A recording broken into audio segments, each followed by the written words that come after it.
नमस्कार। एक इंसान के लिए सबसे आसान क्या है? बिना हड्डी की जुबान को हिला देना, कुछ भी बोल देना। और वैसे भी झूठ बोलना कोई अपराध तो है नहीं भारत में, और इसका सबसे ज्यादा फायदा अगर कोई उठाता है तो राजनेता उठाते हैं, और वो भी कब? जब चुनाव नजदीक आने वाले होते हैं। जैसे अभी बिहार में इलेक्शंस होने हैं, और उससे पहले जिस तरीके के दावे और वादे पेश किए जा रही हैं नेताओं की तरफ से, वो निश्चित तौर पर कंफ्यूज कर रही हैं बिहार की आम जनता को कि किसकी बात माने और किसकी नहीं। राहुल गांधी ने ट्रंप के बयान में हाँ में हाँ मिलाते हुए जिस तरीके से कहा कि हाँ, कहा ना उन्होंने पत्रकारों से कि आप लोगों को नहीं पता क्या कि डेड इकोनॉमी है, ये कोई नई बात है क्या आपके लिए? ये कितना बड़ा झूठ है, क्योंकि बनारस की धरती पर जाकर नरेंद्र मोदी ने अर्थव्यवस्था का जिक्र किया और बताया कि हम लोग कैसे आगे बढ़ रहे हैं। पंकज जी, आपसे जवाब लूं उससे पहले राहुल गांधी का बयान सुनवा देते हैं, इकोनॉमी को लेकर कैसे उन्होंने तंज कसा है।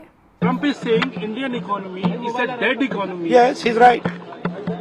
I mean, everybody knows this, except the Prime Minister and the Finance Minister. Everybody knows that the Indian economy is a dead economy. I'm glad that President Trump has stated a fact. What more do you, why are you asking this question? लेकिन 25% tariff लगाया, plus penalty भी लगा दी। It is a dead economy. Are you people not aware of this? आपको ये मालूम नहीं है कि इंडियन इकोनॉमी डेड इकोनॉमी है? कोई कंफ्यूजन है आप में?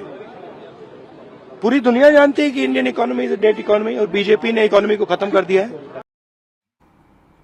डेड इकोनॉमी, जो लैंग्वेज ट्रंप बोल रहे हैं उसी में हाँ में हाँ मिलाते हुए नजर आए हैं राहुल गांधी।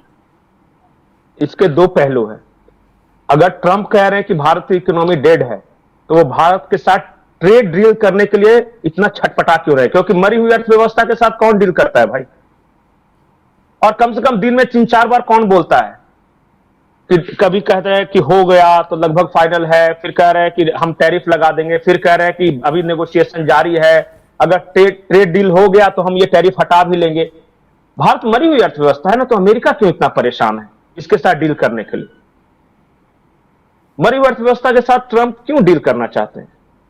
दूसरी बात, ट्रंप के चेले, एक तो ट्रंप के बारे में, एक ट्रंप का चेला है जो कह रहा है कि बहुत सही बोला हमारे अब्बा ने, बहुत मतलब भारत की इकोनॉमी डेड इकोनॉमी। लेकिन फैक्ट क्या है पता है? जब यूपीए की सरकार गई थी तो इन्होंने 1 करोड़ के शेयर खरीदे थे, उसका भी मैं स्क्रीनशॉट भेज दूंगा। इन 10 सालों में 10 करोड़ हो गए।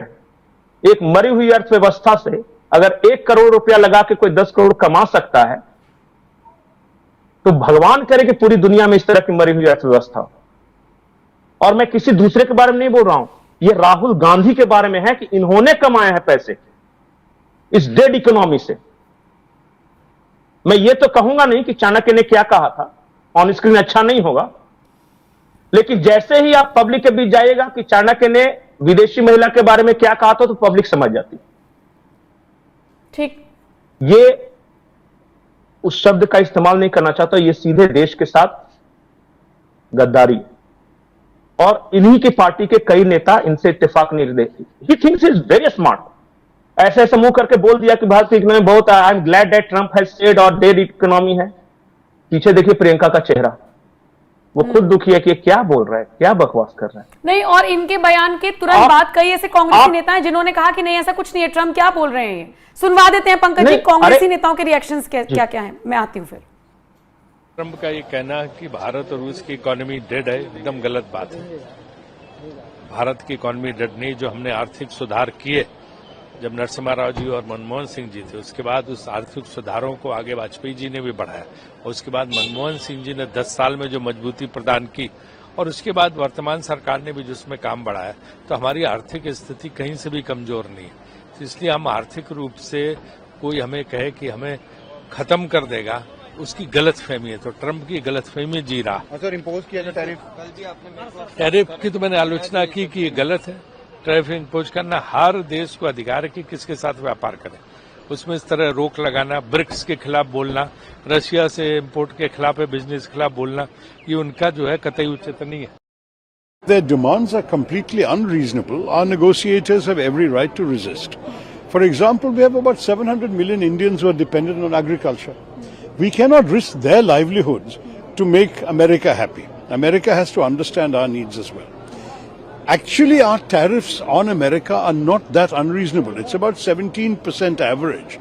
And American goods are not priced that competitively that they can sell so much in the Indian market.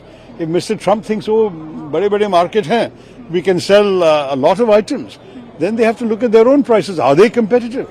Most of the things they want to sell us as manufactured goods are cheaper from other suppliers. Everyone will buy what they can afford to buy. So this also the Americans have to realize. I do believe the American stand has not been totally reasonable. Trump is not a conventional politician.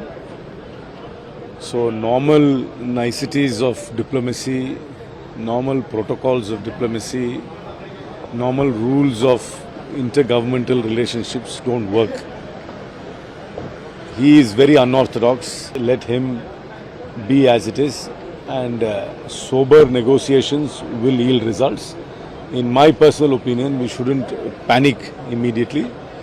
These are all opening positions in a negotiation, and I hope the government maintains its cool, continues to negotiate, and comes to an understanding with the United States of America. तो राहुल गांधी का क्या रुख है और बाकी के कांग्रेस के नेताओं का क्या रुख है? जब राहुल गांधी बोल रहे हैं तो प्रियंका गांधी के क्या एक्सप्रेशन है, ये हम सब बात कर रहे हैं। लेकिन पंकज जी, ये कोई एक बयान नहीं है। इससे पहले कृषि कानूनों के दौरान किस तरीके से अरुण जेटली ने धमकाया था, इस तरीके की बातें भी सामने आई हैं। और अब अरुण जेटली के बेटे ने आगे आकर कहा है कि कृषि कानून 2020 में आए थे और आप 2019 की बात कर रहे हैं, आप 2020 की बात कर रहे हैं, जबकि मेरे पिता 2019 में ही इस दुनिया को अलविदा कह गए थे। यानी एक और झूठ। मैं बोलना तो नहीं चाहता, पर इस दुनिया में भी दो लोगों की बड़ी चर्चा है। एक अमेरिका में बैठा हुआ है जो कहता है कि मैंने सूर्य और बादलों के साथ नेगोशिएट कर दिया और इसलिए धरती पे बारिश हो गई। मैंने ग्रेविटी की खोज की इसलिए धरती घूमने लगी, और मैंने इतने नेगोशिएशन कर लिए हैं कि मेरा सरनेम सीज फायर रख दिया गया है। और दूसरा अपने देश में है जो कहता है कि 2020 में कृषि कानून आए और मैं गया अरुण जेटली से मिलने और अरुण जेटली ने मुझे धमकी दी। अब अरुण जेटली 2019 में ही गुजर चुके हैं और ये खुद बोल चुका है कि जिससे आप बात कर रहे हैं वो राहुल गांधी है ही नहीं, ये राहुल गांधी की आत्मा है। तो दो आत्माओं का मिलन हो सकता है, जो 2019 की आत्मा 2020 की आत्मा हो सकता है ना। He is very serious person. तो मरे हुए इंसान के साथ एक साल बाद बात करना यह दैवीय चमत्कार है जो कि सोनिया गांधी के घर पैदा हुआ, और बहुत यह रेयर चीज है।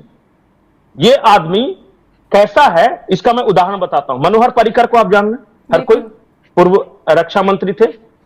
मनोहर पर्रिकर कैंसर के कारण अस्पताल में भर्ती हैं, वो बेड पे लेटे हुए हैं। कर्टसी कॉल के तहत राहुल गांधी उनसे मिलने जाते हैं और बाहर आके कहते हैं कि मनोहर पर्रिकर के साथ ये राफेल डील पे बात हुई, और मनोहर पर्रिकर ने मेरे से कहा कि उनको बताया नहीं गया था राफेल डील के बारे में। मतलब कि रक्षा मंत्री जो कि फ्रांस गया, बात किया, मीटिंग में शामिल हुआ, उसको पता नहीं था राफेल डील के बारे में, और इस बात को उन्होंने हॉस्पिटल में चुपके से इनके कान में बताया। वो पर्रिकर हॉस्पिटल में रहने के बावजूद गुजरने से पहले मजबूरी में एक चिट्ठी जारी करते हैं और ये कहते हैं कि राहुल गांधी से डील विल के बारे में कोई बात ही नहीं थी, वो मेरी तबीयत पूछ रहे थे और मैं अपने बीमारी के बारे में उन्हें जवाब दे रहा था। इस हद तक का ये आदमी है। कल को मुझे डर है कि किसी से बातचीत करने गया तो बाहर आके अपना टी शर्ट फाड़ के ये न कहने लगे कि कमरे में जाके मुझे बहुत मार मारा। मतलब कोई स्तर नहीं, कोई लेवल नहीं, कोई सेंस ऑफ रिस्पॉन्सिबिलिटी नहीं कि वो किस पद पे है। लीडर ऑफ अपोजिशन का पद छोटा पद नहीं है। सही बात है। केंद्रीय मंत्री का दर्जा प्राप्त है, और जितना देश अपने प्रधानमंत्री को सुनता है और उतना ही गौर से लीडर ऑफ अपोजिशन को सुनता है। आपने जिन नेताओं का चेहरा दिखाया ना, शशि थरूर का, कार्तिक चिदम्बरम का, राजीव शुक्ला का, ये मतलब कि उनका दुर्भाग्य है कि वो पढ़े लिखे और वो किसी राजघराने के एक बिगड़ैल साहबजादे नहीं है कि जिसको लिबर्टी है कि वो कुछ भी बोल सकता है और कहीं भी कुछ भी जाके कर सकता है और उसके खिलाफ कुछ नहीं होगा। उसको बचाने के लिए वकीलों की फौज हमेशा खड़ी है। ये प्रिविलेज है इनका। नहीं तो कोई दूसरा आम आदमी होता तो ऐसा करता तो आप समझ सकते हैं क्या होता उसके साथ।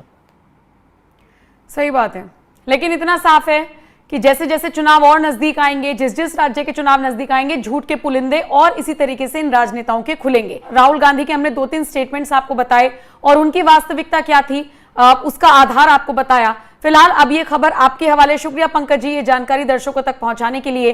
बाकी अब आपके हवाले ये खबर, आप इस चर्चा को किस तरह से देखते हैं? आप अपनी राय, अपनी प्रतिक्रिया हमें कमेंट सेक्शन में जरूर बताइएगा और बाकी खबरों के लिए बने रहिए NMF न्यूज के साथ।